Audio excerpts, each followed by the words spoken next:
Halo, selamat siang adik-adik semua. Selamat siang, Ajik.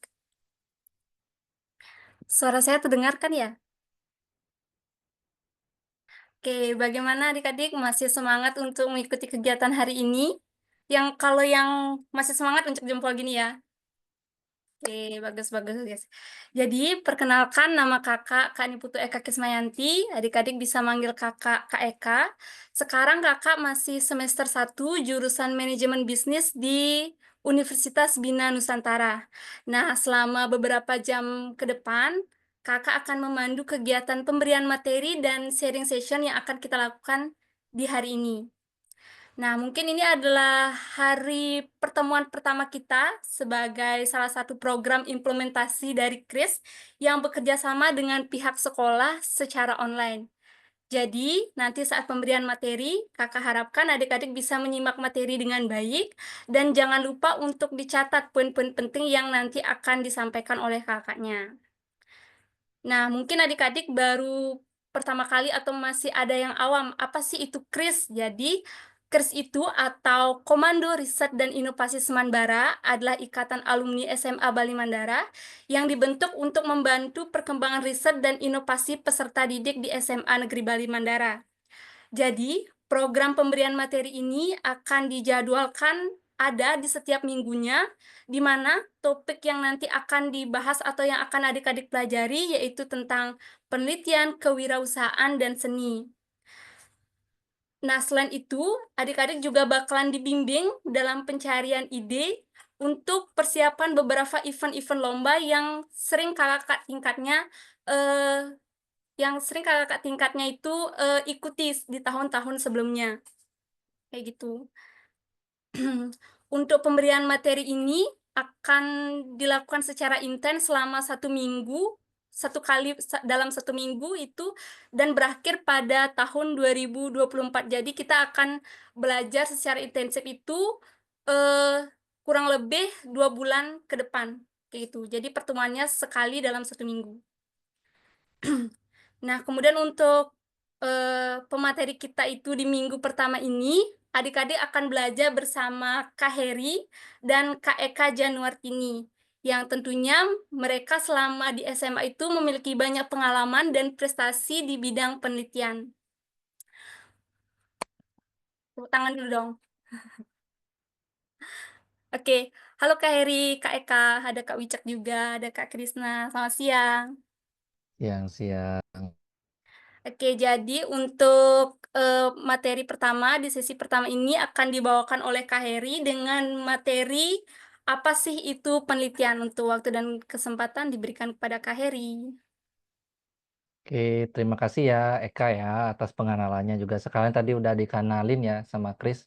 Ini berarti pertama kali ya Cak ya ketemu mereka ya ke apa masal seperti ini.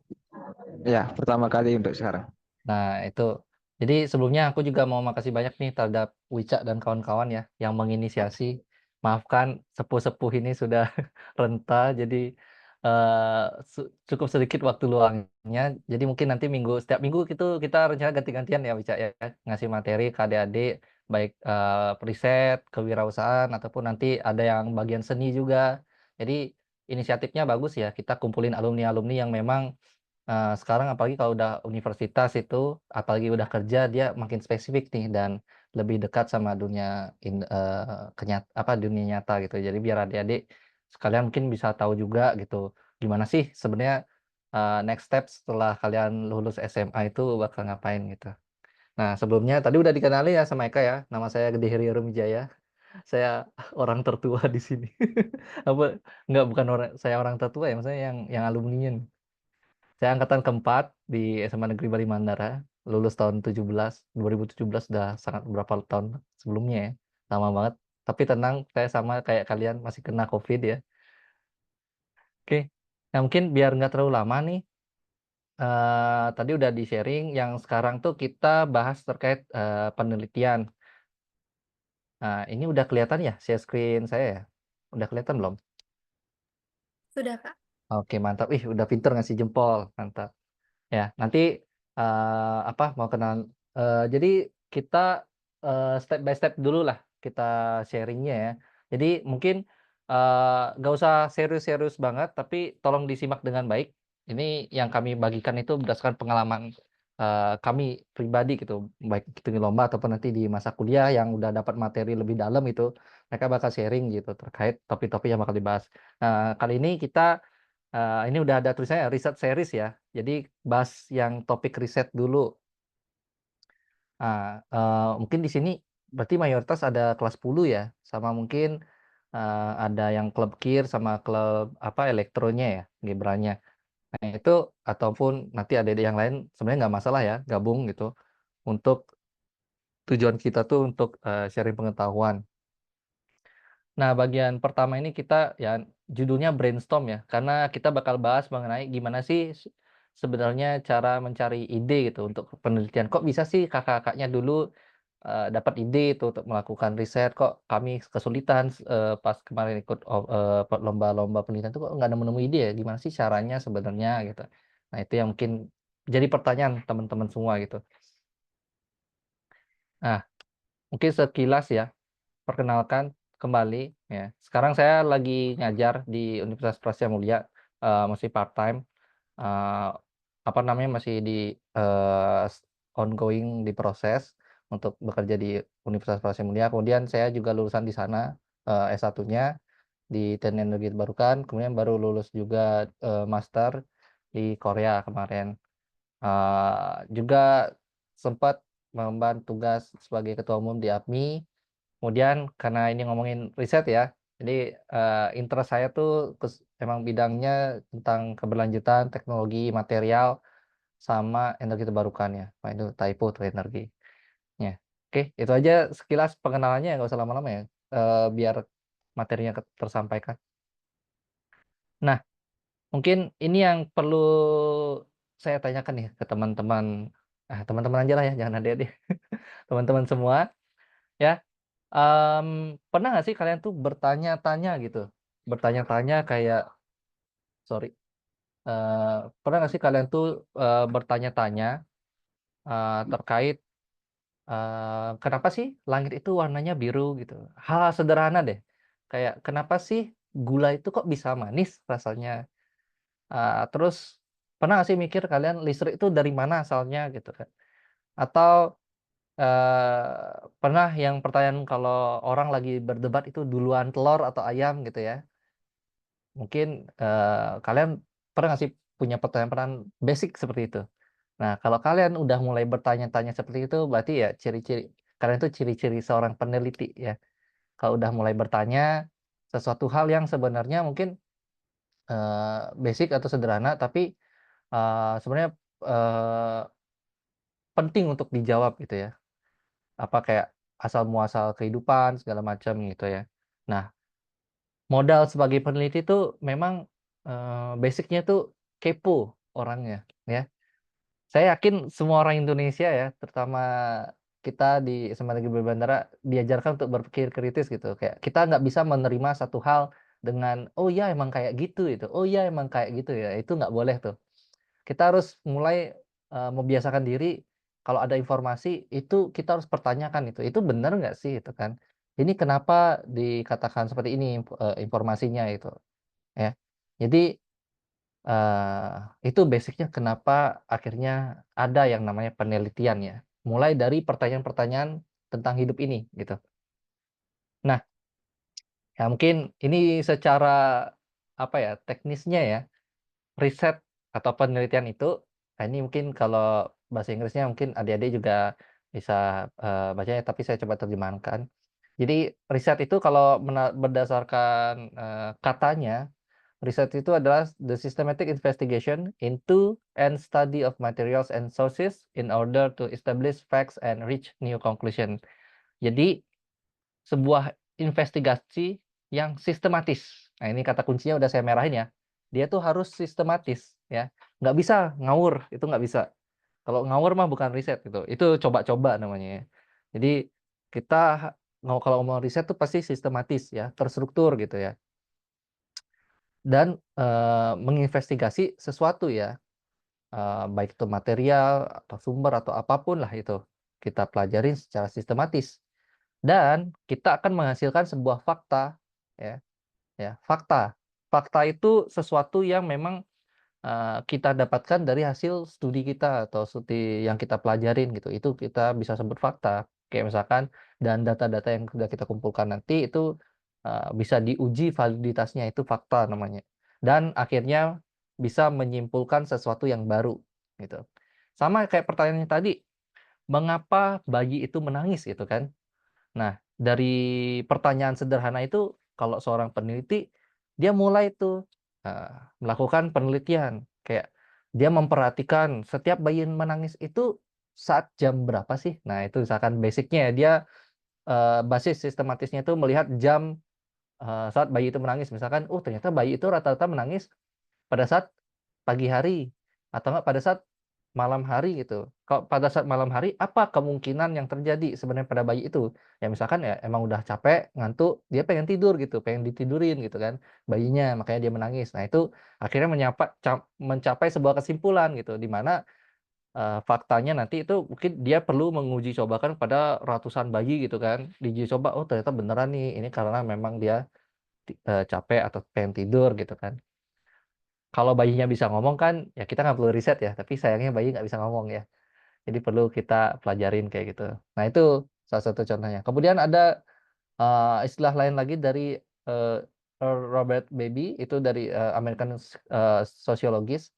Sama, riset itu adalah systematic, inquiry to describe yang menjelaskan, mendeskripsikan, menjelaskan, memprediksi, dan mengontrol sebuah observasi fenomena gitu.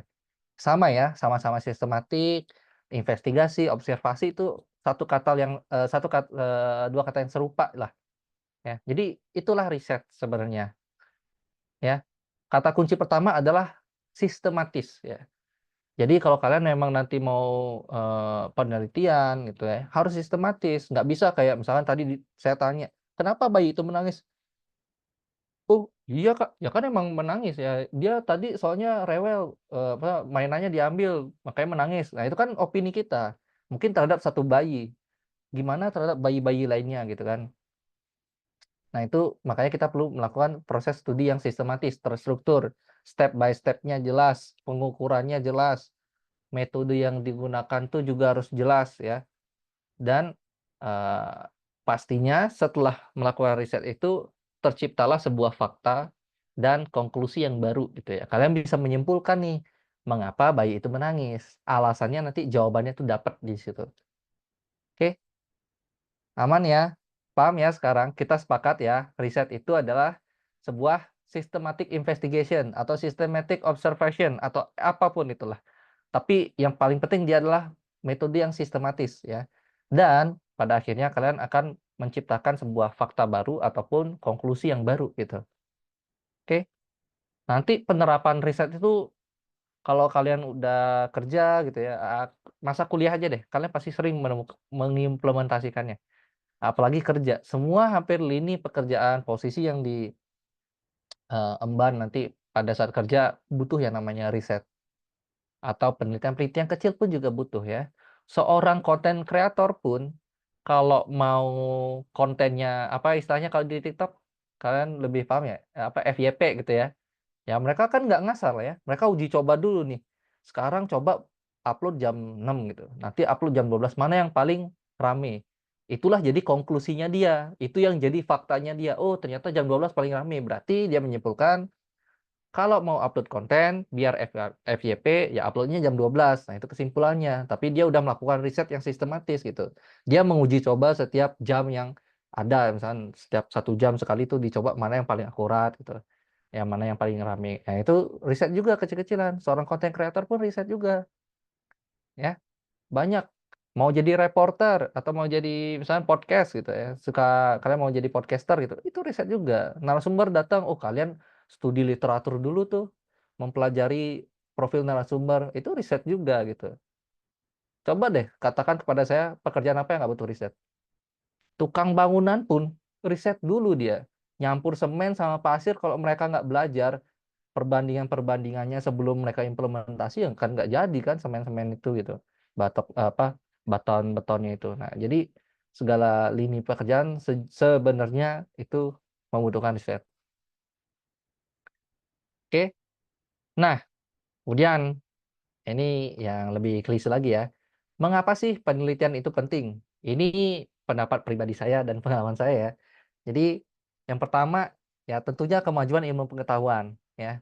Manusia masih bisa hidup sampai sekarang. Kalian bisa pakai baju, kalian bisa dengerin saya ini pakai Zoom gitu ya. Itu bentuk kemajuan ilmu pengetahuan, guys. Bentuk kemajuan teknologi. Itu ada karena apa? Karena riset. Kalau nggak ada riset, nggak ada yang bisa nyiptain Zoom, nggak ada yang bisa menciptakan baju gitu ya, yang nyaman dipakai, nggak ada yang bisa menciptakan ruang kelas yang bisa kalian pakai, itu nggak ada tanpa riset ya. Jadi sebegitu pentingnya riset ini gitu. Oke. Kemudian pengambilan keputusan. Nah ini penting juga. Kalau kalian misalnya jadi pemimpin atau nanti kalian bekerja di perusahaan terus kalian dihadapkan sebuah keputusan kayak apa contohnya? Misalkan nih ibu saya pribadi juga pedagang ya, jualan di kantin gitu. Ibu saya tuh riset juga mau jualan di kantin. Anak-anak itu suka makan apa sih? Bakso kah? Mie ayam kah? Soto kah? Atau coba atau apa misalkan rawon kah gitu. Ibu saya riset dulu, gimana caranya? Sederhananya misalkan ibu saya nanya ke beberapa sampling siswa. Nah, itu kan sistematis tuh. Misalkan kalau nanya cuma satu orang kan nggak valid ya, satu orang doang. Coba tanya lebih banyak, misalkan 10, 20 orang. Nah, itu kan berarti udah sistematis tuh. Dari 20 jawaban orang itu ternyata jawaban yang paling banyak adalah bakso sama mie ayam. Ya udah ibu saya jualan mie ayam. Itu decision making kan, pengambilan keputusan. Coba ibu saya nggak bikin riset, ibu saya jualan rawon, nggak bakal laku. Karena ibu saya nggak riset ya. Ibu saya riset dulu dia. Ini ternyata dari 20 responden yang ditanyakan ya, ternyata bakso sama mie ayam yang paling banyak pengen gitu ya. Ya udah jual bakso mie ayam, jangan jual rawon, udah pasti nggak laku gitu ya. Di dunia bisnis juga kepake ya. Orang makanya kenapa misalkan kalian lihat perkembangan produk gitu ya. Kenapa perkembangan produk-produk yang ada di sekitar kita tuh selalu oh ternyata kita butuh ya gitu. Karena mereka udah riset dulu ke konsumen gitu. Kalian butuhnya apa itu yang mereka bikin. Oke, itu kedua, pengambilan keputusan. Yang terakhir adalah menyelesaikan masalah, tentunya pasti ya. Kayak misalkan, sekarang ya mungkin kalian harusnya udah tahu ya masalah perubahan iklim, limbah sampah, polusi itu kan. Itu kan masalah ya. Ya gimana cara menyelesaikannya? Kenapa akhirnya orang-orang berpikir, ayo kita transisi ke energi terbarukan. Nah, itu kan nggak sembarangan. Ada proses di dalamnya sampai akhirnya ada jawaban untuk menyelesaikan masalah perubahan lingkungan, yaitu dengan transisi energi terbarukan. Itu ada risetnya, ada proses penelitiannya, makanya jawabannya itu gitu. Oke, jadi penelitian sepenting itu di hidup kita, ya. Coba deh kalian, ada yang suka beli baju boleh angkat tangan? Yang beli baju, misalnya beli bajunya sendiri bukan dari orang tua deh. Beli bajunya sendiri angkat tangan boleh? Nggak apa-apa, angkat tangan aja. Nah, ya masa sampai udah besar baju masih dipilihin gitu kan. Nah, kalian beli baju, pasti kalian udah punya pilihan kayak, "Oh, aku mau beli baju warna hitam, warna putih." Itu karena apa kalian bisa menentukan warna hitam dan putih? Pasti dari serangkaian experience kan, kayak, "Oh, ternyata saya cocoknya pakai baju hitam." Ya, sebenarnya itu salah satu bentuk riset juga yang sebenarnya secara nggak langsung kalian udah lakukan ya. Kayak udah lama nih saya pakai baju hitam selalu dibilang ganteng nih sama cewek-cewek gitu misalkan yang cowok-cowok ya. Yang cewek-cewek juga gitu, "Oh, kalau saya selama ini pakai rok ternyata, lebih dilirik nih sama cowok-cowok nih." Akhirnya sering pakai rok gitu kan. Nah itu kan riset sederhana gitu ya.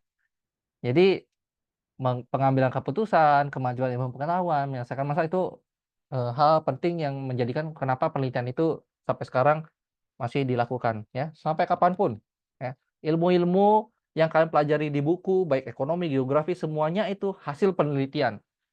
Nggak ada buku kita tuh langsung dapat ya sorry, misalkan jeblek gitu, ada tiba-tiba buku geografi itu nggak ada. Atau buku atau ilmu elektronika itu nggak ada.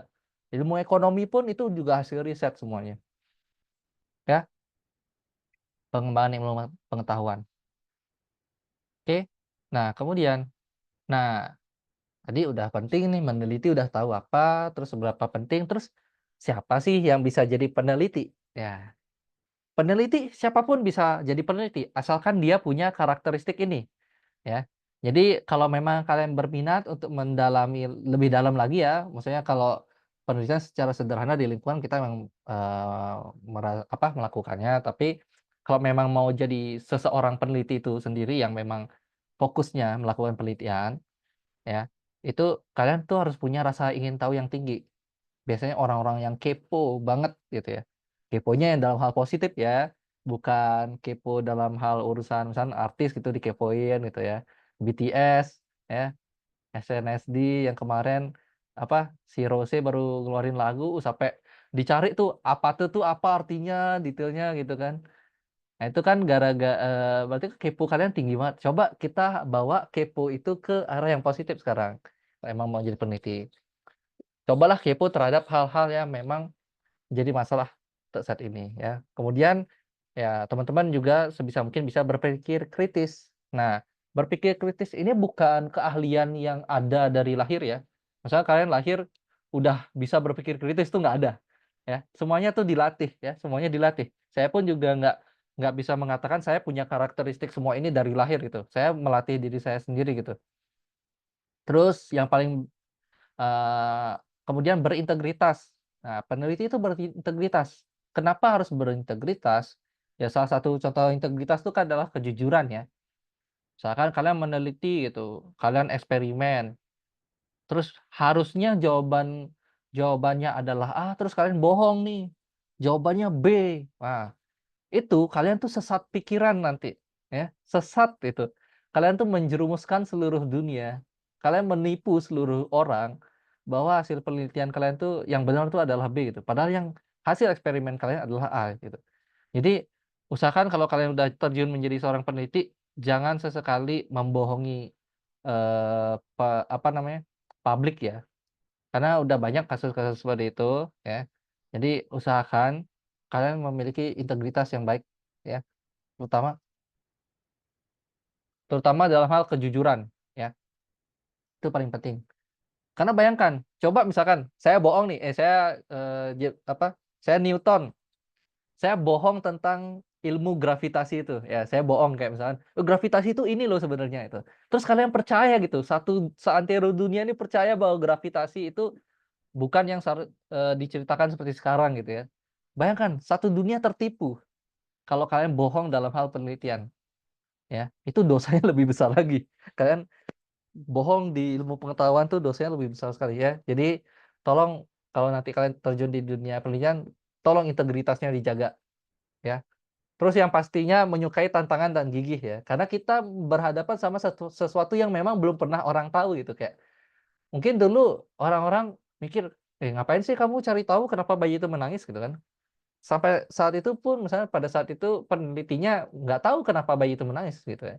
Makanya itu tantangannya cukup besar karena masih belum banyak orang yang mengerjakan itu. Biasanya peneliti itu mengerjakan hal-hal baru yang di mana jawabannya tuh kita belum tahu sebelum kita melakukan penelitian. Setelah melakukan penelitian baru kita dapat jawabannya kan gitu ya. Nah, itu butuh waktu yang panjang, energi yang besar ya. Jadi kita meluarkan banyak energi terus kita juga harus gigih juga ya. Gigih itu bukan pantang menyerah, tapi gigih ya, beda ya sama pantang menyerah. Kalau pantang menyerah berarti, eee, apa ya bedanya ya, kalau gigih itu juga termasuk pekerja keras juga gitu ya. Karena dia rasa ingin tahu yang tinggi untuk mendapatkan jawaban itu, dia nggak akan pernah merasa capek ya, walaupun segimanapun banyaknya kegagalan yang dialami, dia selalu gigih untuk mencapai jawabannya itu. Kemudian yang paling penting ya detail ya. Biasanya seorang peneliti itu detail, nggak gegabah juga ya. Kita slow but eee, lambat tapi pasti gitu biasanya kalau kita peneliti. Oke, nah itu. Nah, mungkin sekilas ya, tahap-tahap penelitian tuh secara garis besar tuh seperti ini ya. Yang paling pertama ya tentunya kita harus identifikasi masalahnya apa ya, masalah yang pengen kita selesaikan apa sih gitu ya, tujuan untuk decision making kita apa sih gitu ya, atau ilmu pengetahuan yang pengen kita ciptakan itu apa gitu. Itu identifikasi masalah. Kemudian, ya kita di peneliti biasanya selalu melakukan studi pendahuluan. pasti ada beberapa hasil penelitian sebelumnya yang ya nyerempet-nyerempet lah sama apa yang pengen kita pelajarin gitu. Pasti ada. Terlebih lagi zaman sekarang informasi udah banyak ya, udah gampang dicari di internet gitu ya. Jadi, bisa kalian lakukan studi pendahuluan, ya. Mempelajari hasil-hasil penelitian sebelumnya, ya. Kemudian selanjutnya baru kita rancang desain penelitiannya. Setelah kita tahu, oh kalau untuk masalah ini ternyata masih belum ada yang mengerjakan di bagian ininya nih, kita bisa nih meneliti bagian ininya gitu. Mulailah kalian bikin rancang desain penelitiannya, kayak misalkan oke sampelnya siapa, terus misalkan cara mendapatkan datanya bagaimana, nanti diolahnya seperti apa, itu ya, bisa dirancang dulu, ya. Sama kayak kalian kalau bikin kegiatan, kalau bikin event gitu ya, misalkan, bikin acara Hari Raya Saraswati gitu ya, pasti kan direncanakan dulu kan, oke, nanti pas hari raya tuh kita ada kegiatan lomba. Nah, kegiatan lombanya kan dirinci dulu tuh, nanti planning-nya kayak apa. Nah, sama, penelitian juga kayak gitu, kita merencanakan, proses penelitian kita tuh seperti apa, direncanakan dulu. Nah, setelah itu baru dilaksanakan, yaitu dengan cara mengumpulkan data. Data-datanya dikumpulkan, baik kualitatif ataupun kuantitatif, nah itu nanti dibahas lagi lebih lanjut ya. Sekarang hari ini, saya pengen lebih dalam di bagian penggalian ide sama, biar kalian tuh tahu, penelitian itu apa sebenarnya. Setelah data dikumpulkan, baru dianalisis ya. Kalian udah dapat data A, B, C, D atau 1 sampai 100 gitu. Data itu masih abstrak, kita nggak tahu, apa sih maksud dari data-data ini. Nah, makanya ada beberapa metode untuk mengolah data nantinya, baik itu secara statistik atau deskriptif, ya adalah caranya nanti dibahas lebih lanjut ya. Itu cara nganalisis. Setelah dianalisis, baru deh kita bisa menarik kesimpulan ya. Kita tarik kesimpulan, apa sih sebenarnya jawaban dari masalah yang di awal kita identifikasi, ya. Kemudian setelah itu baru kita biasanya menulis laporan. Kalau ada tahap selanjutnya lagi yaitu diseminasi gitu, apa ya, sorry, bahasa Indonesianya. Pokoknya kalian bisa menyebarluaskan penelitian itu. Banyak hal, kayak misalkan kalian nerbitin di jurnal, presentasi, bikin sosialisasi, itu kan salah satu bentuknya ya. Jadi penelitian bukan hanya berakhir di laporan, penelitian itu harus disampaikan ke, publik umum gitu. Oke, nah itu sekilas tahap-tahap melaksanakan penelitian. Nanti Q&A-nya di akhir ya, kalau memang masih bingung, dicatat aja sekarang pertanyaannya, nanti ada Q&A. Nah, kemudian nih, nah tadi udah ya tahap-tahap penelitian. Nah, sekarang kita ke intinya aja. Gimana sih sebenarnya menyusun ide penelitian itu ya? Untuk membuat satu penelitian itu gimana sih caranya ya? The big idea-nya tuh gimana dulu gitu. Nah, saya merangkum step by step yang sering saya lakukan. Mungkin teman-teman juga, dari teman-teman Kris nanti bisa menambahkan ya, kalau ada tambahan terkait, step by step-nya. Tapi ini versi saya pribadi dulu. Ya, yang paling pertama ya, paling pertama banget itu. Nah ini kenapa saya pengen menyampaikan ini, karena, akhir-akhir ini saya lihat, adik-adiknya kalau mau hubungi kakak kelasnya, mau diskusi segala macam, langsung nanya, "Kak ada ide nggak?" Atau, "Kak saya punya ide ini gimana Kak?" Nah itu jujur, Eee, agak keliru step by step-nya. Ketika saya tanya, "Nah, ini idenya untuk apa?" Bingung adik-adiknya. Ada tuh, bingung ya kan, bingung, karena apa? Karena step pertamanya kelewat. Kita harus identifikasi dulu ketertarikan kita apa, atau masalah di lingkungan sekitar, atau ya pada intinya ada 3 hal yang bisa kita identifikasi. Pertama, minat pribadi ya. Minat pribadi itu contohnya kayak, saya suka bidang lingkungan gitu, ya udah saya pasti meneliti bidang lingkungan, saya nggak mungkin meneliti bidang makanan atau bidang obat-obatan, nggak mungkin. Karena saya itu bukan minat pribadi saya, itu biasanya akan sulit bagi saya gitu ya. Jadi lebih baik kalian, tahu dulu kalian tuh tertariknya di mana. Kalau emang kalian tertariknya sama olahraga gitu, ada kok yang namanya sport science gitu, meneliti bagaimana cara latihan smash bulu tangkis yang biar sekali smash langsung masuk gitu ya, misalkan ya, ada tuh yang kayak gitu itu, karena penelitinya minatnya ya di sport science gitu. Nah, kalau saya pribadi memang di lingkungan, makanya saya selalu mengangkat isu-isu lingkungan di penelitian-penelitian saya. Selain itu saya biasanya nggak mau, karena bukan minat pribadi, ya. Kayak topik apa sih yang benar-benar kalian pengen tahu gitu, pengen kalian dalemin, ya. Yang bikin kalian itu kepo gitu ya, misalkan ya. Kalau kalian suka sosial media, TikTok, sosmed, ada bidangnya, yang mau riset di bidang itu ada, itu ya. Kemudian bisa juga terkait bidang akademik tertentu ya. Apa saja tren atau kesenjangan terkini di bidang studi kita, kayak misalnya saya di lingkungan itu, sekarang itu apa sih yang lagi rame diperbincangkan gitu. Itu bisa juga jadi bahan untuk kalian identifikasi masalahnya. Kemudian yang terakhir yaitu masalah praktis ya, apakah ada sih masalah di dunia nyata yang memerlukan solusi? Ya, ini biasanya masalah praktis yang ada di sekitar kita. Ya, saya yakin kalian di rumah sendiri atau di desa, di lingkungan warga itu pasti ada masalah. Nggak mungkin enggak. Pasti ada kalau kalian mau mencari. Ya, masalah-masalah itu ada di sekitar kita. Hidup ini penuh masalah. Kita lahir aja udah dapat masalah gitu kan. Orang tua langsung mikir, aduh ini biaya pendidikan berapa gitu kan. Makan nanti saya ngasihnya gimana. Itu aja udah masalah kan sebenarnya. Itu. Oke, banyak masalah. Jadi coba kita mulai berpikir lebih terbuka lagi gitu ya. Kalau jadi peneliti itu, kita punya minat ya, terus makin terbuka. Dengan cara apa? Membaca paling gampang ya. Peneliti itu harus harus suka baca, nggak boleh nggak suka baca ya. Gimana caranya kita dapat informasi gitu, kalau kita nggak membaca ya. Baik itu berita, isu segala macam, itu paling basic, paling gampang dilakukan. Atau kalau kalian punya kesempatan untuk lihat sosial media itu bisa juga kan, cari informasinya itu isu-isu terkait isu-isu terkini gitu ya. Nah, itu paling penting nih. Tahap pertama, kalian harus mention secara jelas atau identifikasi secara jelas masalah yang pengen kalian angkat apa, gitu. Oke. Nah, setelah itu ngapain? Baru kita explore literatur yang sudah ada ya. Kayak misalkan contoh ya, saya identifikasi masalah lingkungan sekitar. Kalau daerah saya apa ya masalah sekitar ya, kalau di bidang lingkungan, polusi gitu ya. Wah, saya lihat, wah ini kendaraan macet banget, sampai-sampai panas banget di kota gitu ya, panas banget. Itu masalah yang pengen saya angkat gitu. Habis itu saya baca studi literatur. Paling pertama yang harus saya dalemin adalah, root cause-nya ya. Jangan cuma kalau saya bilang masalah polusi, itu kan masalah permukaan ya.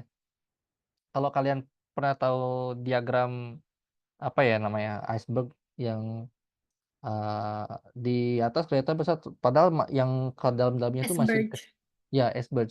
Nah, itu masih banyak, apa, ada root cause yang sebenarnya kalian selesaikan masalah itu satu, masalah besarnya selesai gitu, ya. Jadi itu, apa namanya, kalian perlu membaca lagi, kayak misalkan saya polusi, apa, udah kan masalah permukaannya, oh kotanya panas gitu. Setelah dibaca-baca, kenapa sih kotanya jadi panas? Oh ternyata karena polusi gitu ya. Polusinya dari mana? Nah itu lagi cari tahu, oh ternyata polusinya dari kendaraan ya. Jumlah kendaraan di daerah kota saya tuh ternyata banyak banget gitu.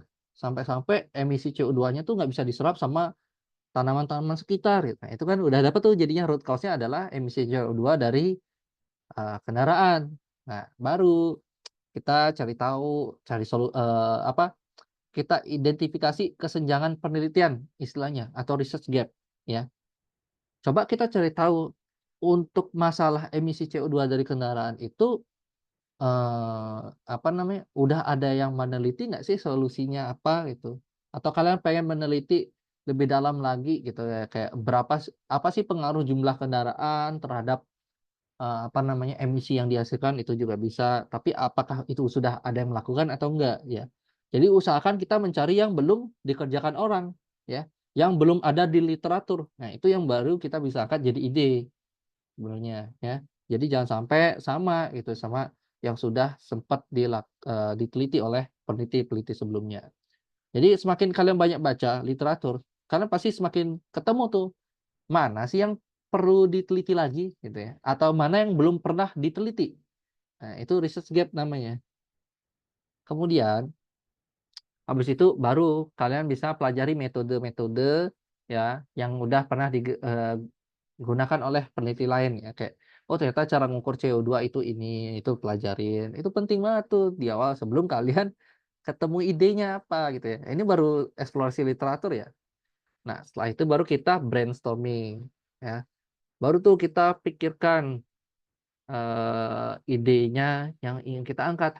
Setelah ketemu research gap, berarti kan ketemu tuh, oh ternyata yang belum banyak nih yang meneliti tentang cara mengurangi emisi CO2 dengan menanam tanaman bakul gitu misalnya. Ini saya ngasal ya. Misalkan nih, itu misalkan belum ada yang pernah nyoba itu. Nah, itu kalian tulis tuh idenya, terus coba kalian pakai bisa banyak tools sih untuk ide, tapi simpel aja, yang paling gampang beberapa hal ini ya, kayak misal mind mapping gitu kan, bikin mind mapping, atau enggak free writing ya, kayak kalian nulis itu, semua idenya kalian tulis tulis tulis tulis tulis, sampai lama-lama kelamaan pasti itu bakal mengerucut ke satu ide yang memang mungkin kalian bisa angkat. Atau dengan cara simpelnya bertanya, nggak kenapa, bagaimana, atau bagaimana jika, atau untuk merangsang pikiran kita itu, kayak misalkan saya sering pakai metode questioning ini. Jadi kayak misalkan itu tadi ya emisi CO2. Kok kenapa sih emisi CO2 itu bisa membuat kota itu panas? Nah, itu kan akhirnya saya nyari tahu, oh ternyata gara-gara ini. Oh, ternyata gara-gara ini. Terus gimana sih caranya mengurangi emisi CO2 itu jadinya? Nah, kayak saya nyari tahu kan. Oh, caranya ini belum, ini udah diteliti, ini udah diteliti. Oh, yang ini belum nih, yang bagian ini. Ya udah, itu yang akan saya angkat jadi topik penelitian. Ya, terus kalau misalkan oh, ini udah mencoba pakai misalkan tanaman bakul. Bagaimana jika tanamannya saya ganti dengan tanaman mawar gitu misalkan? Bisa nggak? Nah, itu kan bisa jadi dari sana udah dapat ide.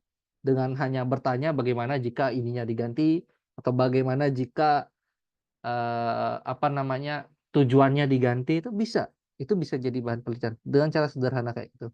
Saya biasanya paling simpel kayak gitu ya. Bagaimana jika kalau ide ini tuh saya modifikasi seperti ini gitu. Atau paling enak juga kita kalau kalian kerja bareng, partneran, kalian bisa brainstorming, tukar pikiran gitu. Kalau, aku punya ide ini nih, terus teman kamu yang B, boleh juga tuh, tapi coba deh yang bagian ini tuh kita bikinnya kayak gini, itu biasa. Jadi proses brainstorming ini atau penentuan atau pembentukan ide ini, kalian sangat-sangat butuh banyak membaca, itu pertama. Sangat-sangat butuh banyak mengobrol, ya. Jangan kalian misalkan kalian udah bikin tim nih 3 orang, ya udah yang nentuin ide 1 orang dong, jangan kayak gitu. Lebih baik kalian ngobrol, idenya pasti makin bagus ya. Ngobrol, masing-masing baca dulu lah, masing-masing baca referensi dulu, habis itu ngobrol gitu. Ngobrol aja, apapun itu. Akhirnya kalian bikin visualnya kah, misalkan ditulis gitu, kayak gimana kalau idenya kayak gini, terus ini, coret-coret aja. Nah, setelah itu kalian dapatlah idenya, ya. Dari sana kalian sepakatilah per tim. Nggak ada yang namanya ide buruk, ide bagus gitu ya. Semua ide sama. Ide yang jelek itu kalau idenya nggak dilaksanakan. Itu aja kalau prinsip saya ya. Kalian udah punya ide, digarap sampai selesai. Ya, penelitian itu yang baik itu adalah penelitian yang diselesaikan. Ya, jangan ditunggak-tunggak. Kemudian, wah, ini dari 3 ke 5. Langsung ke 5. Harusnya itu 4 ya. Maaf ya. Ini mana tadi? Nah, habis itu baru bikin research question ya, kayak pertanyaan-pertanyaan penelitian gitu, kayak penelitian research question-nya itu harus jelas dan terfokus gitu ya. Kayak misalkan apa namanya, bagaimana sih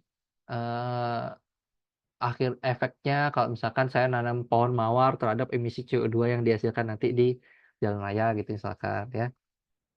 Harus jelas dan terfokus ya, spesifik, sespesifik mungkin. Kemarin, sebenarnya saya sempat, bantu adik-adiknya yang di Gebra sama di KIR tuh kalau misalkan bikin, research question tuh cukup general gitu, dan bahkan tidak bertanya akan tujuan yang sebenarnya dia pengen lakukan itu. Itu yang cukup banyak keliru itu. Seharusnya kita semakin spesifik semakin bagus ya. Terus nggak terlalu luas juga, tapi nggak terlalu sempit juga. Kalau terlalu sempit banget juga sulit juga ya. Tapi yang paling penting itu nggak general lah pertanyaannya. Kemudian sebisa mungkin nggak mudah dijawab dan tidak terlalu sulit juga dijawab. Kenapa nggak boleh mudah ya kalau gampang dijawab ngapain kita penelitian. Tapi kalau terlalu sulit juga ya namanya kita penelitian, apalagi kalau misalnya tujuannya untuk lomba kan ada jangka waktu yang harus kita capai. Kayak misalkan oke lombanya deadline-nya 3 bulan, ya udah kalian coba pikirin, ini kalau dilakukan selama 3 bulan selesai nggak? Nah itu penting juga nih. Dapat diteliti ya, kayak misalkan, visible nggak? Kalian punya nggak bahan-bahannya? Di lab di Semanbara punya nggak alat-alatnya gitu ya? Atau misalnya kalau bisa make jasa luar, tahu nggak tempatnya di mana? Itu penting juga dipikirin dari awal. Jangan sampai, "Oke saya bikin machine learning, saya bikin apa namanya, banyak hal," gitu kan. Nah, setelah bikin banyak hal itu, terus udah ditulis gininya, akhirnya ternyata pas dicek, "Oh nggak ada nih alatnya, oh nggak bisa dibikin nih, bahannya nggak punya nih, terlalu mahal nih." Nah kan akhirnya apa? Nggak jadi penelitiannya, ya. Jadi dari sekarang tuh, kalian tuh harus berpikir, visibilitasnya bisa nggak sih ini dikerjakan?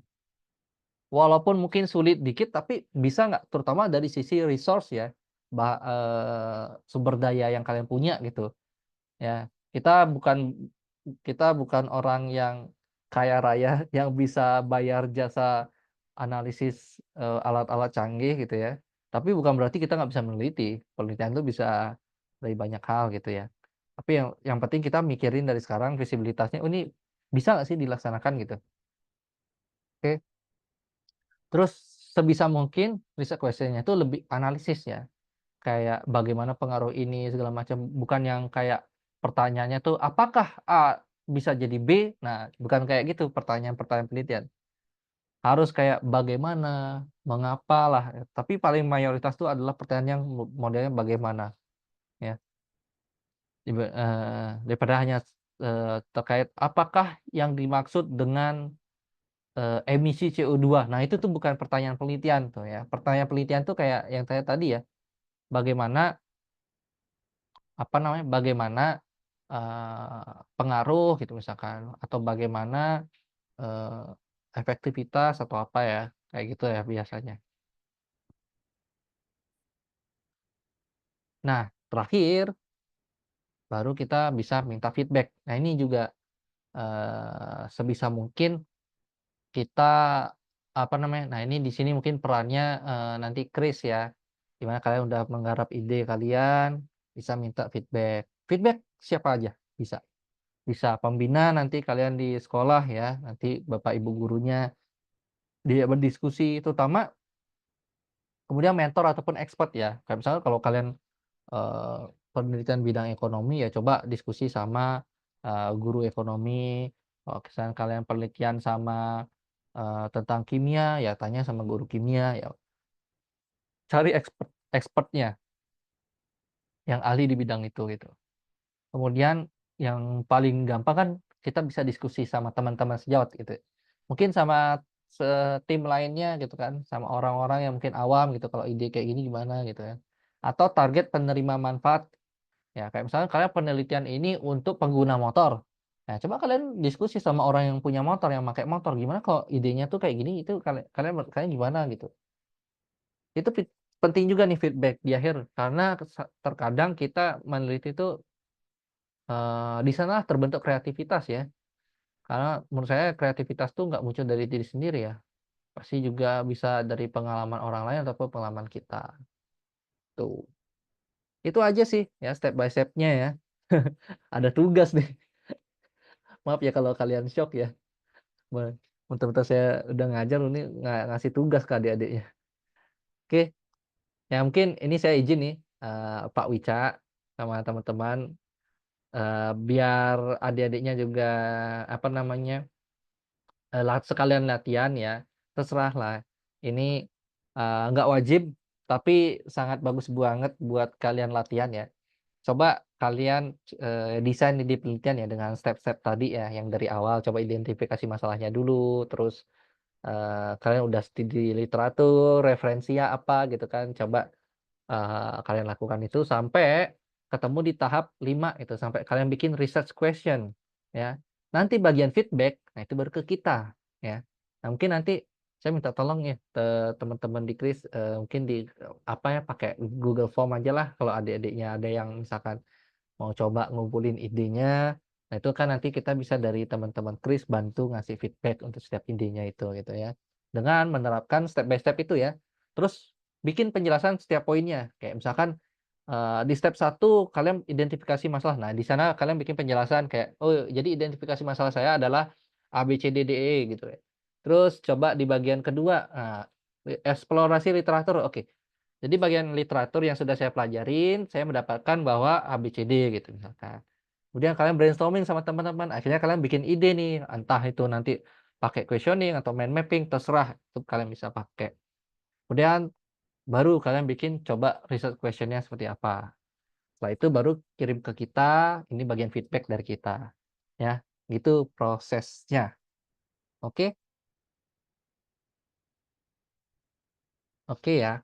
Nanti mungkin link pengumpulan tugas. Ini nggak wajib ya, sekali lagi nggak wajib. Tapi kalau kalian mau berlatih ya kami dengan senang hati membantu gitu. Dari sekarang lah ya, siapa tahu mungkin walaupun lombanya tahun depan kalau bisa diskusi idenya dari sekarang kan eksekusinya makin baik. Ya, itu ntar nih PPT bisa di-share ke adik-adiknya aja lah ya. Mungkin sekian ya. Ini evaluasi nanti lah. Kita Q&A dulu ya, Eka ya. Halo Kak, iya Kak. Oke, adik-adik Oke. yang mau bertanya boleh langsung.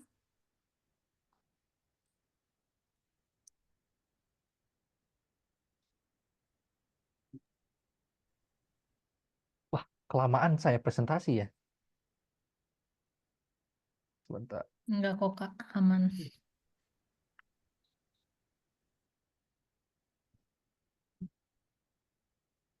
Oke, adik-adik udah ada calon-calon. Oke, itu ada yang angkat tangan, siapa itu? Itu nanyanya tadi katanya Langsung. mau pakai mic.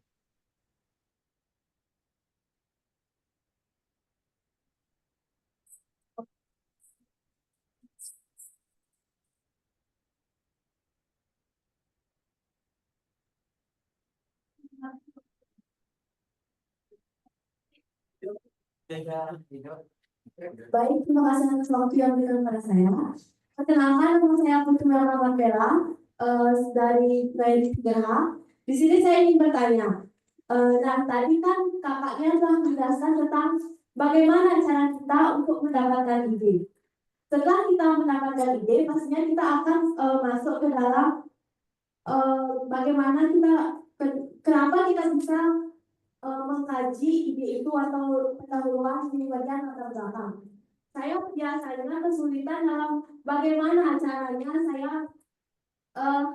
menghubungkan topik yang akan saya bahas dengan latar belakang tersebut. Jadi biasanya suka tidak nyambung. Nah, bagaimana solusinya, Kak? Oke, terima kasih pertanyaannya. Nah, itu benar ya. Makanya ini langsung saya jawab aja ya, Kak ya. Nanti satu-satu. Nah, kalau misalkan nih kalian udah dapat ide terus berarti mau bikin latar belakang malah nggak nyambung gitu ya deh. Nah, itu karena kalian nggak melalui step-step awalnya. Ya, kalian langsung ke ide. Harusnya apa? Identifikasi masalah dulu. Jadi sebenarnya sebelum dapat ide kalian udah punya latar belakang yang mungkin nanti tinggal diketik lebih panjang aja gitu. Ya. Jadi usahakan kita tuh cari masalahnya dulu baru berpikir idenya apa. Kalau kita udah punya ide tapi masalahnya kita belum punya kan ya aneh ya, kebalik ya. Hierarkinya jangan diubah gitu. Ya dia. Jadi kayak tadi step by stepnya masalah dulu kalian cari gitu. Makanya saya selalu kalau misalnya ada yang nanya ide ke saya, Kak, saya punya ide ini, saya tanya balik, masalahnya apa? Nggak bisa jawab.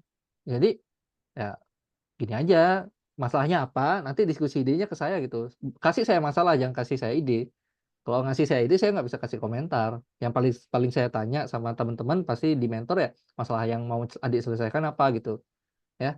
Jadi masalah dulu, dah habis ketemu masalahnya, kalian coba baca. Itu paling penting. Jangan langsung, masalahnya ini, saya punya ide ini." Wah, jangan. Ya. Kalian punya masalah, baca dulu literatur, ya. jangan malas baca lah.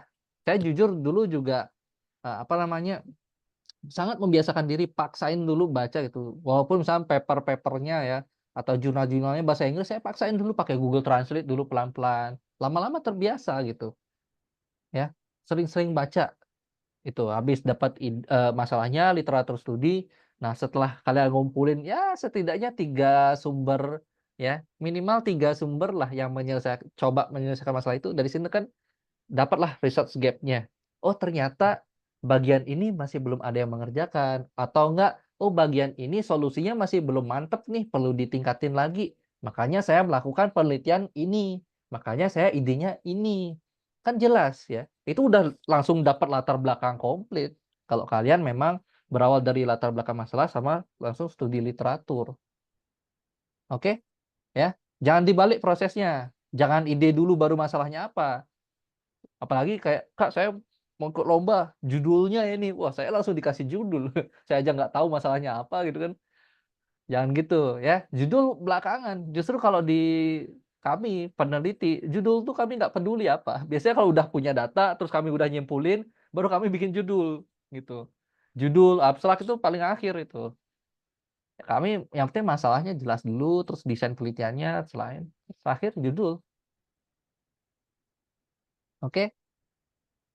Makanya sebenarnya kalau lomba penelitian itu, ini sebenarnya agak agak gimana di Indonesia tuh banyak lomba penelitian yang sebenarnya nggak ngerti juga dia penelitian gitu. Dia lomba di awal-awal disuruh ngumpulin judul sama abstrak, ya kan? Kita penelitian aja belum, udah minta judul, gimana? Atau mungkin seharusnya kalau lomba penelitian kayak gitu, berarti yang ikut lombanya adalah orang yang sudah menyelesaikan penelitiannya. Nah, ini agak keliru sebenarnya. Atau yang paling gampang itu paling benar kalau misalkan mau step by stepnya kayak itu ya udah yang dikumpul idenya aja ya. Misalkan deskripsi masalahnya apa, research questionnya apa, idenya apa, udah kayak gitu. Jangan minta judul atau abstrak itu yang sebenarnya saya agak sayangkan kalau di Indonesia ya. Jadi keliru gitu. Kalau di luar saya rasa kalau teman-teman nggak ada kayak gitulah lomba penelitian. Ya udah exhibition, daftar itu udah pasti jadi penelitiannya baru dilombakan. Nah, saya harap sih adik-adik sini jangan nunggu sampai ada lomba opsi, lomba ini baru kalian penelitian. Kalau bisa dari sekarang dicicil, pakai step-step tadi dikerjakan, udah punya data tinggal submit, tinggal diimprove itu kan penulisan kalimatnya gitu. Tapi kan datanya udah dikumpulkan ya. Ya ngebut penelitian 1 bulan itu menurut saya udah salah lah step by step pengerjaannya udah keliru gitu. Kalau dibiasakan seperti itu juga salah banget lah. Orang kalau kuliah aja S1 judul skripsi dikumpul di akhir, tapi penelitian dulu gitu ya. Itu biar nggak kebiasaan. Oke? Oke ya. Menjawab ya. Nanti kalau kalian mau nanya-nanya ke kakak-kakaknya di sini, jangan bawa ide ya, bawa masalah dulu. Oke? Nah, mantap. Ada pertanyaan lagi?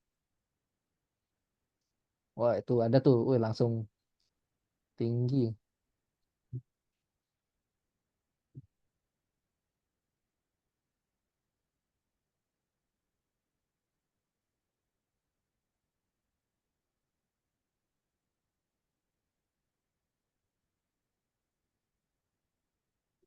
Apa? Mic-nya mati. Nah, itu masalah tuh juga tuh. Nanti kalian riset tuh kenapa mic-nya mati ya. Kalian cari tahu tuh gimana cara bikin mic-nya bisa hidup. Nah, itu salah satu jawabannya adalah mengganti mic-nya gitu ya.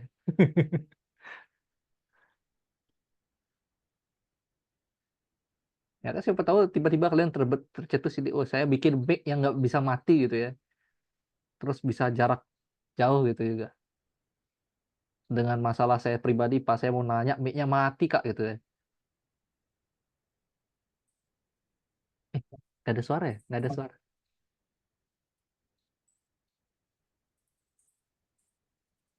Belum ada suaranya. Ah ya. Baik, pada kesempatan kali ini saya ingin bertanya nih Kak.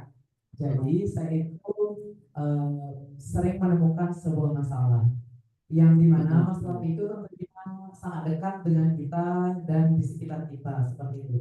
Jadi Tapi setelah saya lihat-lihat itu di beberapa media, ternyata sudah banyak yang mengambil dan juga mengembangkan masalah tersebut untuk diteliti. Saya bingung nih Kak, karena banyak yang bilang kalau udah ada penelitian itu, coba kita ATM atau amati tiru dan modifikasi.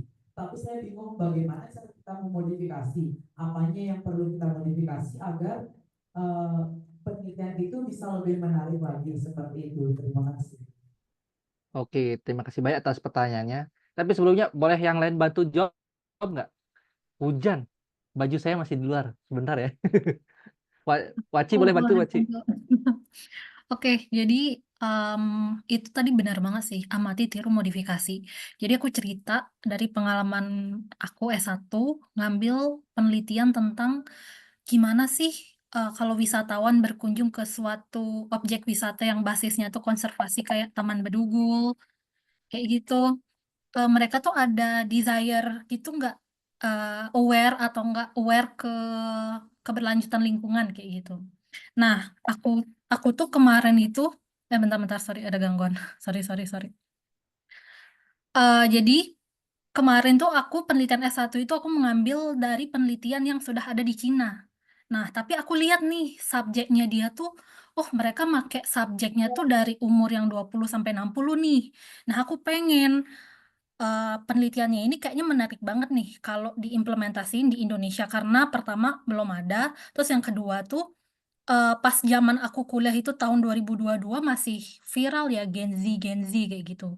Nah, terus aku sama temanku nih karena aku risetnya berdua S1, aku coba ngukur kalau Gen Z dia berkunjung ke wisata yang basisnya konservasi alam kayak misalnya Taman Nasional Komodo ataupun Kebun Raya Bedugul kayak gitu. Mereka ada niatan untuk melakukan kayak aktif dalam kegiatan lingkungan nggak sih kayak gitu.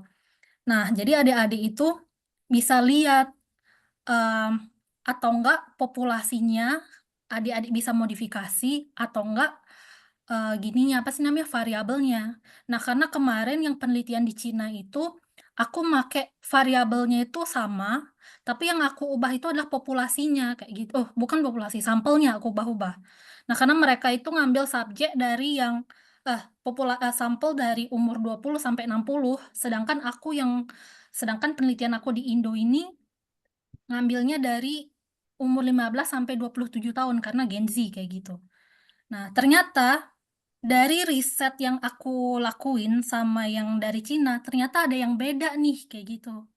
Kalau yang di Cina, oh mereka itu interest banget loh sama kegiatan em, yang relate ke lingkungan, sedangkan di Gen Z itu, oh mereka tahu gua tuh perlu menjaga lingkungan kayak gitu, tapi mereka nggak ada action kayak gitu. Nah, itu yang ngebedain research gap antara risetku sama riset yang di Cina. Jadi adik-adik nggak perlu bingung. Oh, kalau misalnya, oh ini risetnya udah ada loh, ini risetnya udah ada loh. Adik-adik bisa nambah variabelnya, variabelnya bisa ditambah ataupun eh, sampelnya yang bisa diubah. Karena sampelnya beda pun nanti pasti hasilnya bisa beda Betul, kayak gitu. betul. Apalagi adik-adik kalau bisa ngasih data, kenapa ya kalau kita pakai sampelnya ini bisa beda? Ada nggak penelitian yang bisa ngebuktiin? Kayak ada nggak sih penelitian yang udah dilakuin sebelumnya bahwa pakai sampelnya ini hasilnya beda kayak gitu? Itu yang bikin penelitian kalian unik kayak gitu. Dari yang lain ada tambahan nggak? Yang lainnya dulu. Tuh, itu ya salah satu contohnya ya, Dek ya. Nah, itu benar banget. Jadi makanya kenapa step 2 tadi penting ya. Habis ketemu masalah apa? Eksplorasi studi literatur. Nah, kalian kalau eksplorasi studi literatur itu bukan cuma sekedar baca, ya kalian cari tahu apa sih yang belum dikerjakan. Kayak contohnya Waci tadi, benar. Kalau misalkan ya sesederhana mengganti lokasi penelitian aja hasilnya pasti berbeda. Ya, studinya pasti hasilnya berbeda karena apa ya?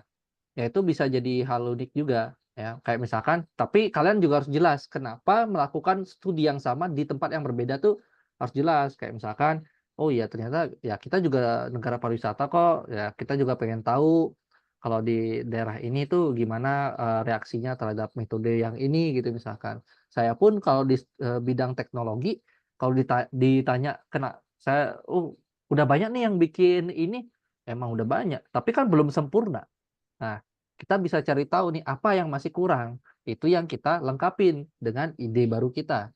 Sesederhana mengganti material ya, kalau di bidang saya pribadi itu di kimia, eee, itu mengubah banyak hal gitu, dengan alasan tertentu kayak misalkan, oh sejauh ini material yang saya bikin orang-orang bikin masih kurang tahan panas ya, ya berarti saya harus bikin yang lebih tahan panas. Dengan cara apa? Misalkan materialnya diganti kah? Metodenya coba pakai metode yang lain gitu, bisa banyak hal ya. Ya makanya kenapa saya bisa berpikir untuk mengganti material, kayak tadi kenapa akhirnya Waci bisa berpikir mengadopsi metode yang di Cina dibawa ke Indonesia, ya itu dengan cara membaca, Dik. Jadi membacanya yang penting gitu. Membaca, ya baca jangan cuma, udah lewat gitu, harus diresapi juga. Kalau baca paper tuh, kalian catat poin-poin pentingnya, harus ketemu juga poin-poin pentingnya. Di sana kalian pelan-pelan bisa nganalisis, gap risetnya tuh di mana itu yang masih belum banyak dikerjakan, tapi penting juga untuk dikerjakan gitu.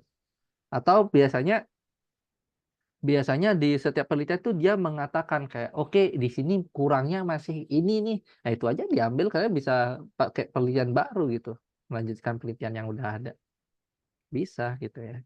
Jadi kalau dibilang susah Kak nyari ide, nggak susah sebenarnya ya, asalkan kalian mau baca dan kalian makanya yang saya mention di awal itu step pertama, minat kalian tuh di mana. Jangan maksain dah kalau emang bukan minat kalian. Itu tips saya pribadi ya, mungkin teman-teman di sini juga ngerasain ya, pasti rata-rata yang akhirnya ide risetnya bagus adalah itu yang berasal dari masalah dia pribadi dan dia yang punya minat di bidang tersebut gitu. Jadi kalau udah sukanya tentang makanan itu ya, pertanian itu jangan maksain elektro-elektroan gitu, kalau emang udah bukan minat gitu, ya.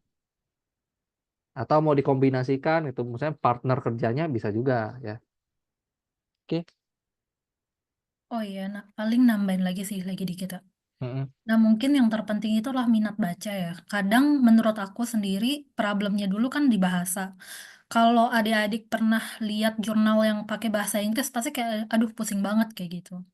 Cobain kayak Google Translate, apalagi sekarang fitur Google Translate itu udah ada kayak langsung nge-translate satu dokumen. Jadi kayak nggak ada apa sih namanya hambatan yang bakal adik alami gitu loh, kayak misalnya kesulitan bahasa, memahami bahasa, atau gimana. Misal kalau adik-adik juga nggak ngerti, adik-adik juga bisa pakai ChatGPT untuk menganalisis kayak gitu, atau nggak nge-summarize, "Ini apa sih arti dari jurnalnya ini?" Kayak gitu. Jadi adik-adik juga bisa manfaatin teknologi, karena sekarang udah advance banget teknologinya, jadi semakin bisa lebih berinovasi lagi ya, gitu. Oke Kak, makasih banyak atas jawabannya dan untuk adik-adik yang masih memiliki pertanyaan mungkin untuk disimpan dulu karena kita akan lanjut ke materi yang kedua yaitu bersama Kak Eka. Oke, tetap semangat ya adik-adik. thank you semuanya. Nanti kalau ada pertanyaan mungkin di-list aja dulu, nanti kita bantu jawab setelah ini karena terbatas waktu ya, kalian kegiatannya cukup banyak gitu biar kita selesai juga nih. Oke, thank you.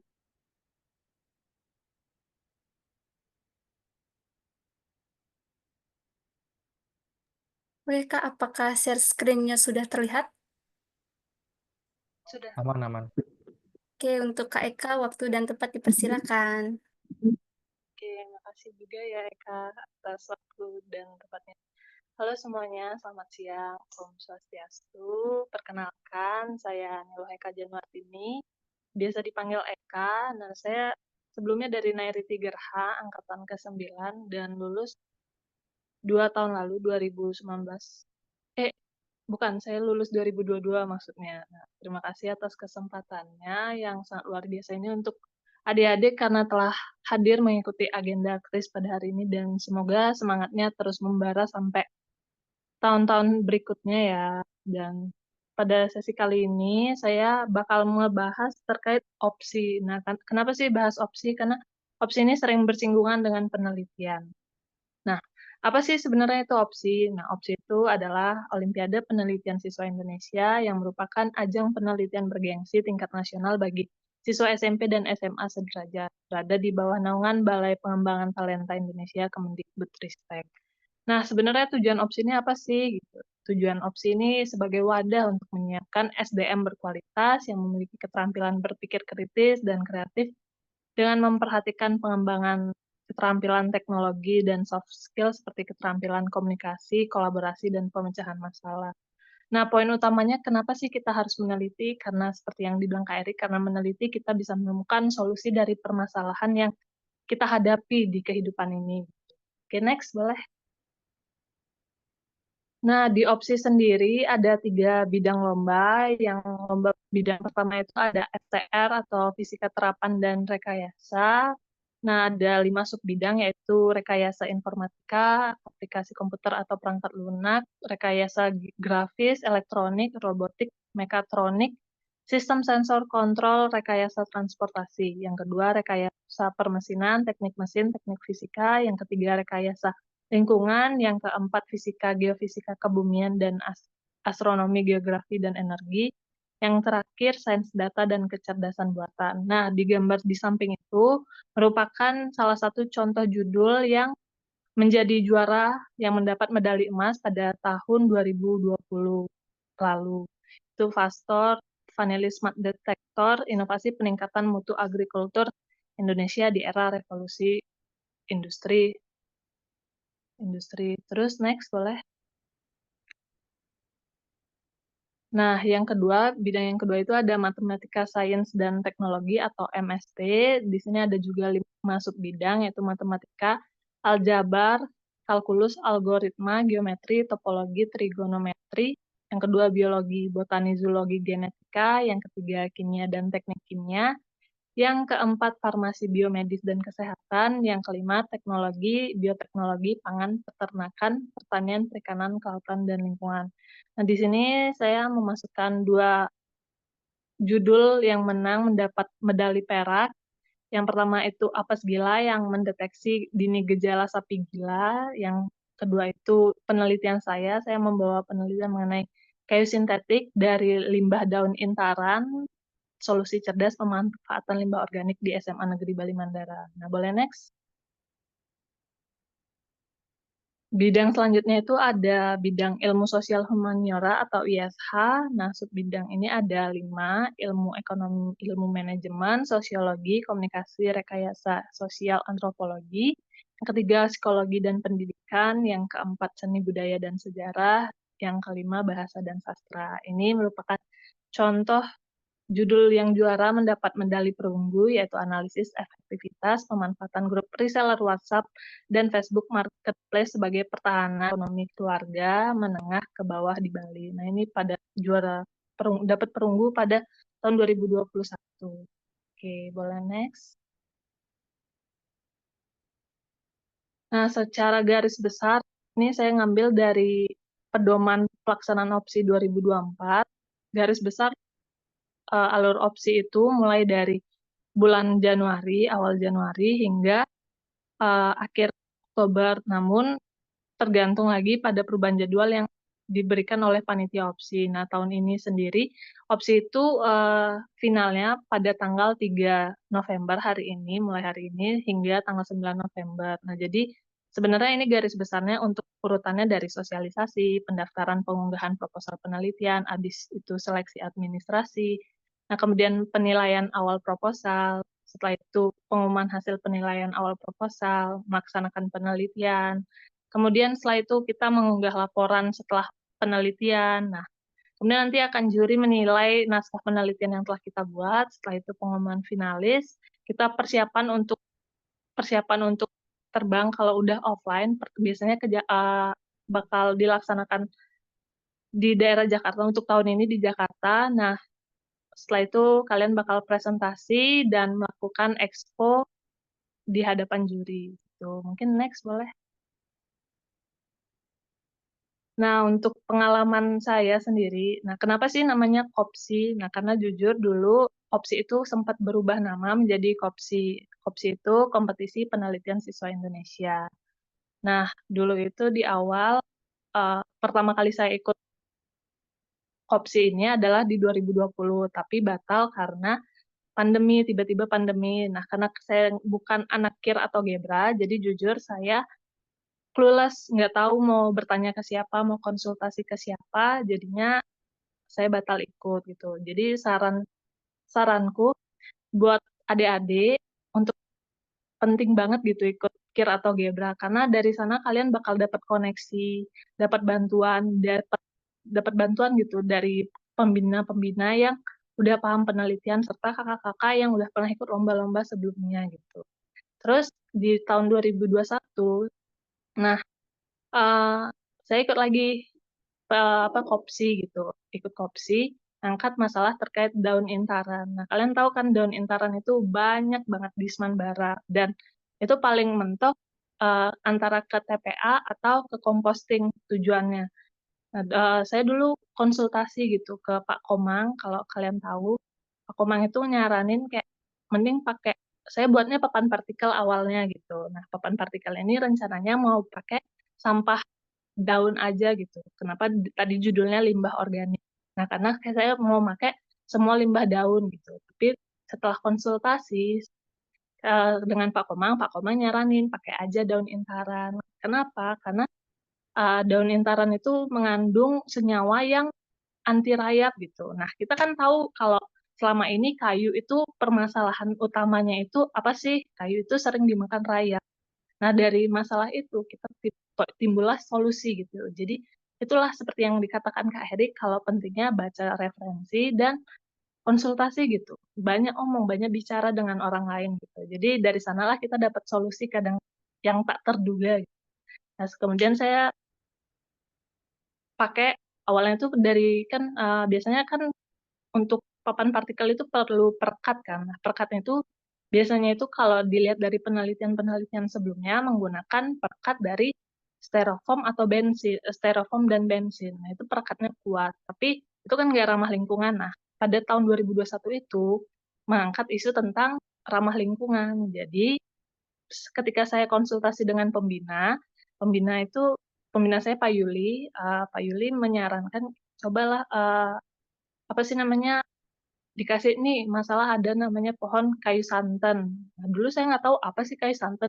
Saya kira ya santan itu ya yang santan kelapa itu, tapi ternyata bukan. Nah, itu pohon yang menghasilkan getah gitu. Nah, terus kemudian saya menelitilah itu getah dengan daun intaran itu bebarengan. Saya pakai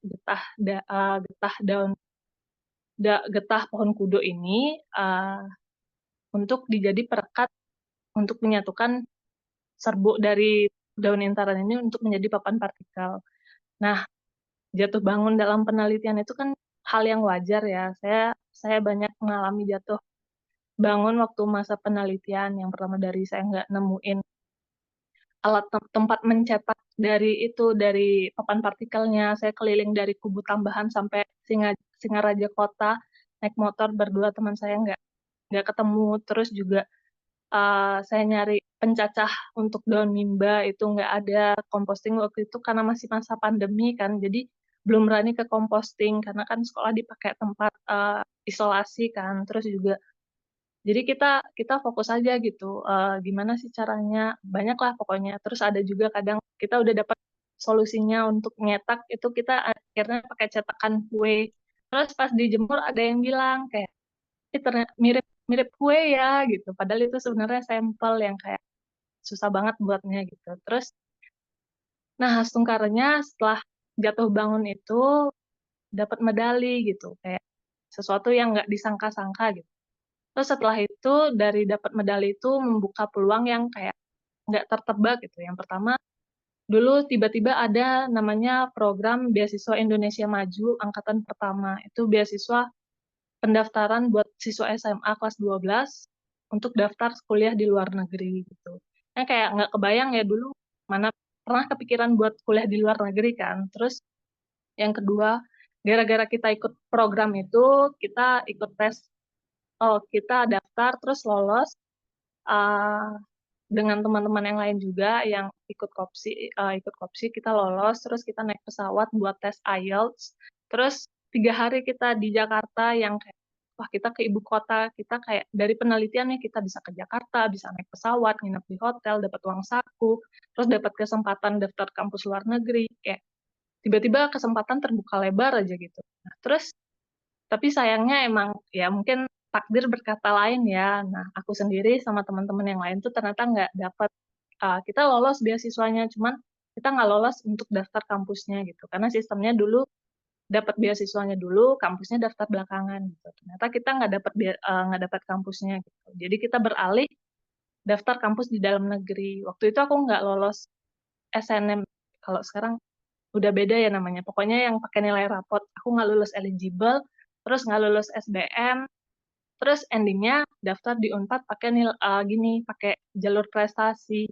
Terus ternyata dapat gitu, kayak hal yang nggak dari penelitian itu aku bisa sampai di titik ini gitu, kayak hal yang wah gitu, keren, yang nggak pernah terbayang sebelumnya gitu. Jadi menurutku ini dari pengalaman pribadi, jadi menurutku penelitian itu penting, bukan hanya kita mendapat sisi baiknya, bukan hanya kita dapat solusi dari permasalahan yang kita hadapi, penelitian itu berguna bagi orang lain juga, penelitian itu berguna bagi kita ke depannya gitu, untuk mendapat kesempatan-kesempatan lainnya yang kayak saling berkaitan satu sama lain. Mungkin, tapi di sini aku juga mau nekanin kalau penelitian itu jangan karena aku kayak gini, kalian kayak berekspektasi tinggi juga kalau aku harus ngikutin penelitian karena benefit ini gitu. Bukan karena kalian melakukan penelitian karena emang ingin mencari solusi dari masalah kalian gitu. Terus boleh next.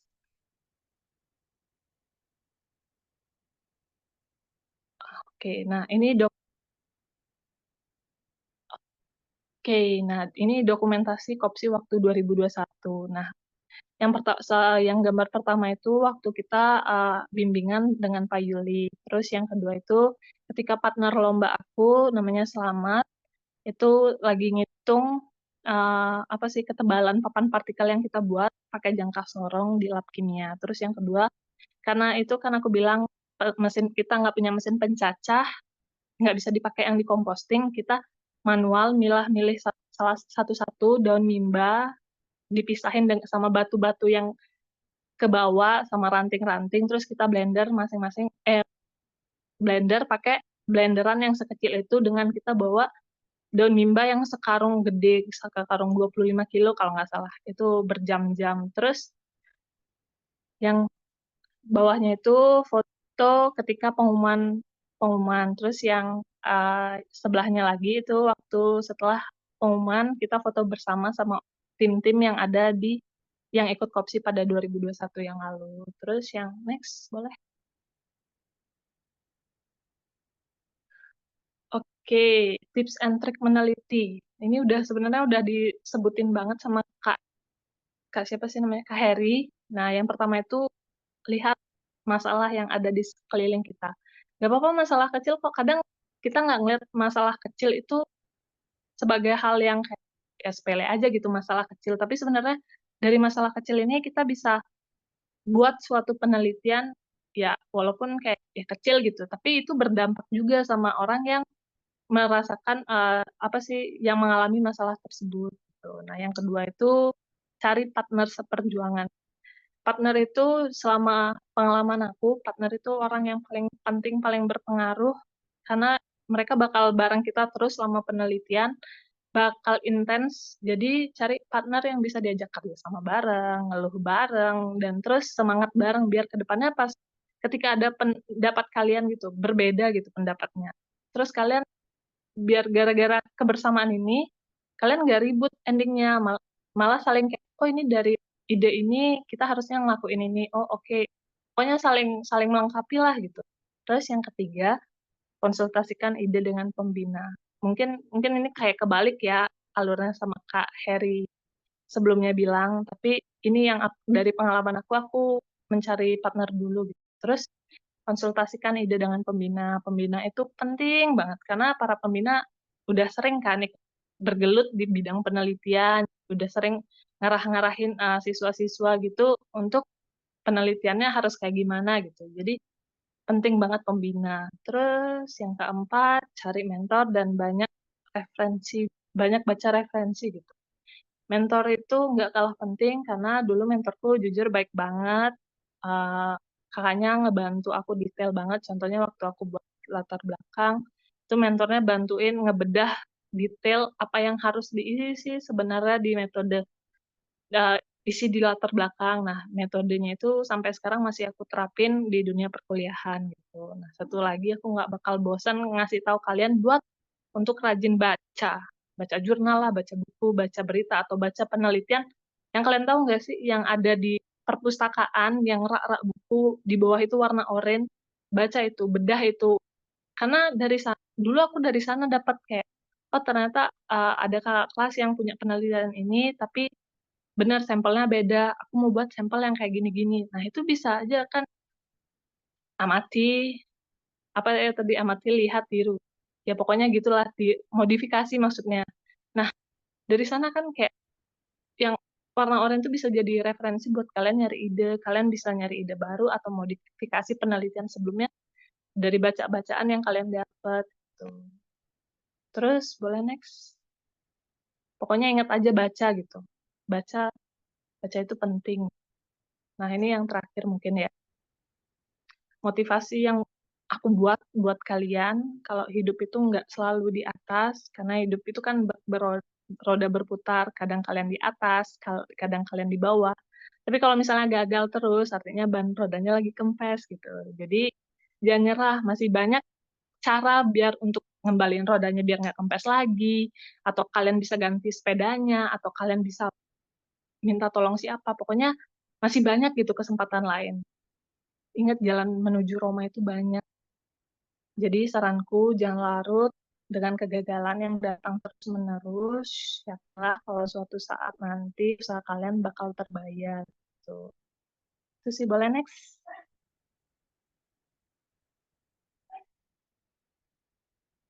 Boleh next. Nah, mungkin dari saya sekian. Kalau misalnya ada pertanyaan yang ingin disampaikan secara private, bisa hubungin saya di DM. Oke, makasih semuanya. Semoga memotivasi kalian untuk terus meneliti ya. Oke Kak Eka, terima kasih Kak. Oke, untuk sekarang ada sesi tanya jawab. Mungkin adik-adik ada yang mau bertanya. Satu orang penanya.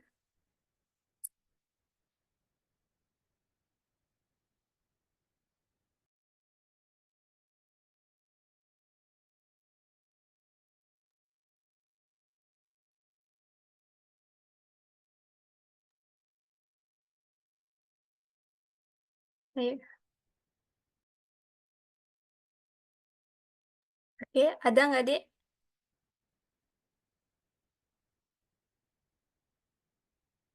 Atau sudah cukup?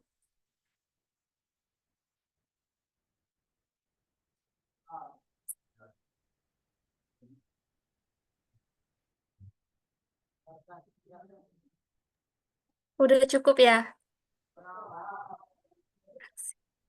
Wah, udah mantap. Udah ngantuk Mantap. sepatnya. Udah ngantuk. Oke. Siang saya kasihan tadi kegiatan terus.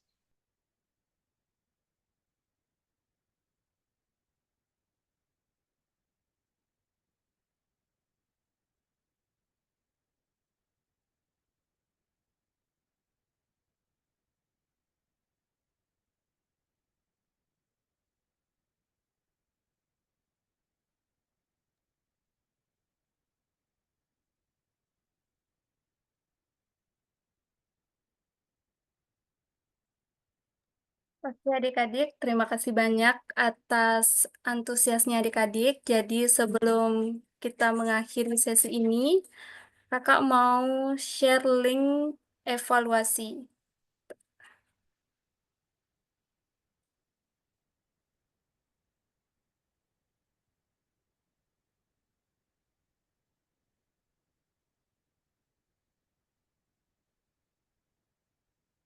Apakah sudah terlihat? Mungkin ada adik-adiknya yang bawa HP nggak sekarang? Mungkin kalau ada yang bawa HP bisa di-scan barcode yang ada di sini, terus nanti salah satu perwakilan dari adik-adik yang membawa HP itu di-share ke grup angkatan untuk nanti diisi link evaluasi dari kegiatan hari ini. Apakah bisa adik-adik dibantu? Bisa ya?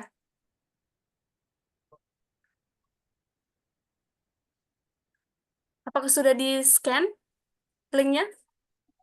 Belum? Atau kakak kirimkan di WA grup ya? Di chat.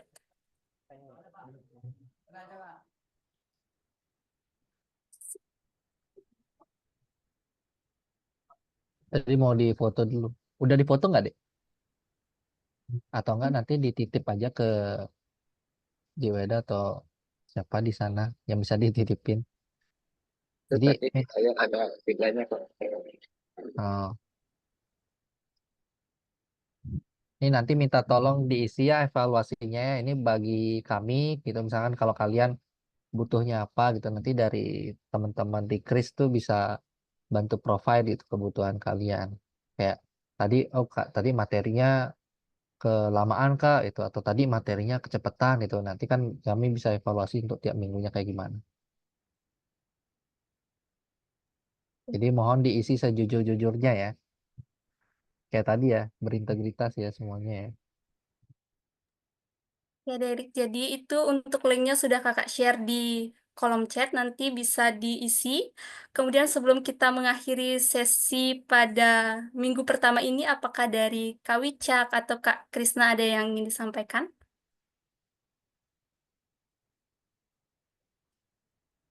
Oke, udah? Oke, kalau gitu kita bisa foto bersama dulu ya. Itu adik-adik yang nggak kelihatan bisa di tengah ya, merapat kayak gitu. Nah,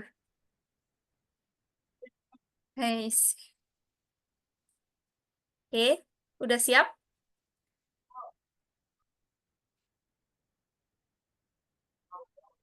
Oke, kakak hitung ya. 1, 2, 3.